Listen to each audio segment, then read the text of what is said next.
Bismillahirrahmanirrahim. Assalamualaikum warahmatullahi wabarakatuh. Saudara-saudara yang saya cintai dan yang saya sayangi, dimanapun berada, semoga senantiasa dalam bimbingan Allah Subhanahu wa Ta'ala, diberikan rahmat sehat jasmani dan rohani, rahmat dipanjangkan umur oleh Allah Subhanahu wa Ta'ala, serta rahmat ilmu dan rahmat kesejahteraan dunia akhirat. Amin ya rabbal alamin. Saudara,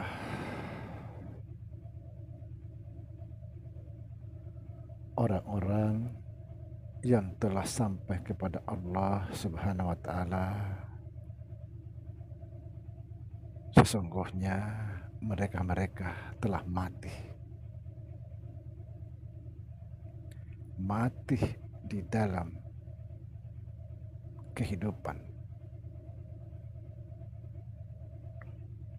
Sering saya katakan, barang siapa mati di dalam hidup, insya Allah hidup di dalam kematian. Apa sebabnya? Karena dia sudah sampai kepada Allah Subhanahu wa Ta'ala yang maha hidup.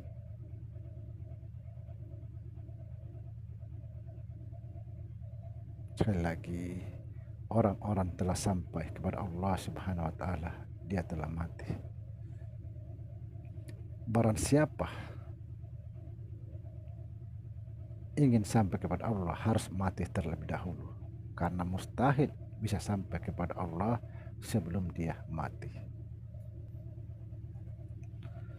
Dan perlu saya jelaskan di sini, sebenarnya saudara, kita ini sudah mati. Cuma yang jadi masalah, kita selalu merasa hidup. Sejak kita lahir di dunia ini, sejak itu pula kita mulai mati. Karena sesungguhnya hidup ini hakikatnya mati, dan mati itu hakikatnya hidup. Subhanallah.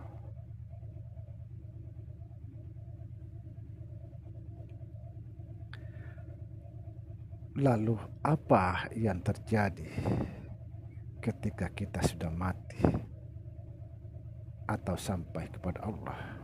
Yang terjadi, kita tinggal menikmati aja. Menikmati, namanya saja mati. Mati itu di situ ada kata menikmati. Menikmati indahnya bersama Allah, walaupun dipandang orang susah, pedih, tapi tidak dirasakan orang mati.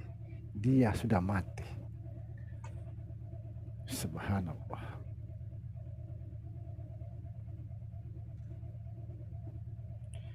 Seperti apa sih mati dalam hidup? Yang tahu itu orang yang menjalani, saudara, bukan kita. Seperti misalnya contoh, saya bertemu salah satu arif billah. Arif billah itu sudah pasti dia sudah sampai kepada Allah, sudah fana. Tapi kalau kita melihat secara akal sehat, secara logika, kok masih hidup, kok enggak mati? Nah, ini kan perasaan kita. Tapi perasaan mereka, dia sudah mati. Jadi melihat, memandang, menilai seseorang bukan pakai perasaan kita. Karena apa yang kita rasakan belum tentu dia rasakan. Apa yang dirasakan mereka belum tentu kita rasakan. bukan belum tentu tidak kita rasakan. Karena mati itu bukan tubuhnya.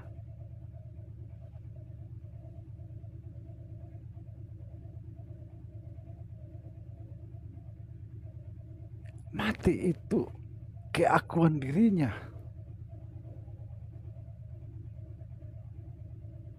Tidak lagi merasa mendengar, tidak lagi merasa melihat, tidak lagi merasa berkata-kata dan lain sebagainya, kecuali Allah. Subhanallah. Semoga dipahami, saudara. Yang kedua, tentang zikir Allah yang kita sebut zikir nafas. Apa yang kita rasakan setelah mengamalkan zikir ini?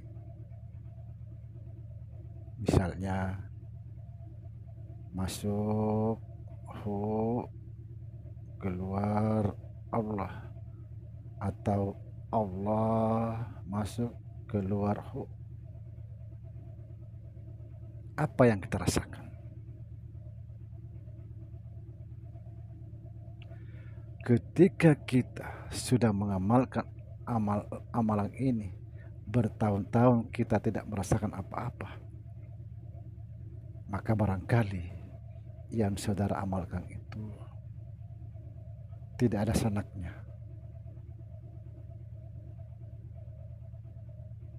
Barangkali yang di jalan itu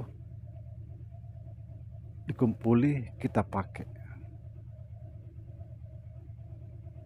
Dan juga barangkali yang kita amalkan itu belum diikhlaskan kepada guru-guru kita.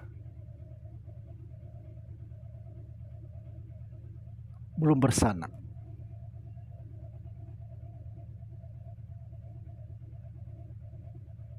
Maka kita harus selalu minta ridho dari guru-guru kita.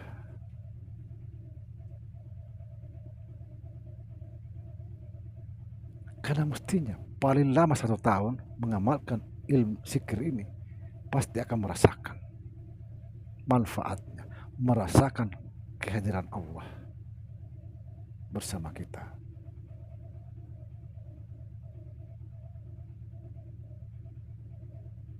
Naik masuk napas, keluar Allah, atau dibalik bisa masuk Allah, keluar karena setiap nama yang terputus itu memiliki akhir dan awal, tidak masalah. Cuma mohon maaf, saya lebih cenderung mengamalkan masuk Allah, keluar karena memang ini sesungguhnya. La ilaha illallah, tidak ada Tuhan selain Allah, tinggal Allah. Allah di akhir misalnya dibuang huruf alif, dibuang huruf lam awal, lam akhir, tinggallah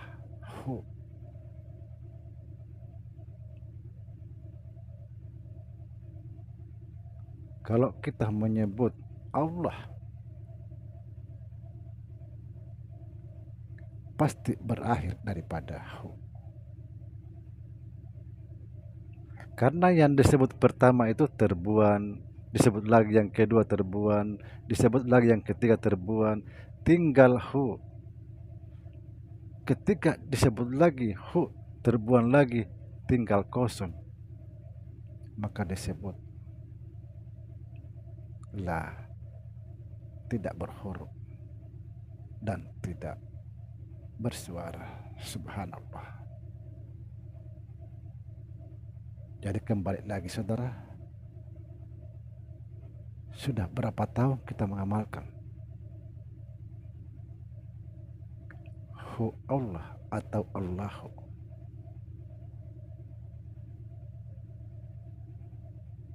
Apa yang kita rasakan? Ketika tidak merasakan apa-apa, barangkali belum bersanak, belum tersambung. Subhanallah, maka sambungkan. Kalau kita mau tersambung, sambungkan. Minta ridho kepada guru-guru kita, insya Allah akan tersambung. Assalamualaikum warahmatullahi wabarakatuh.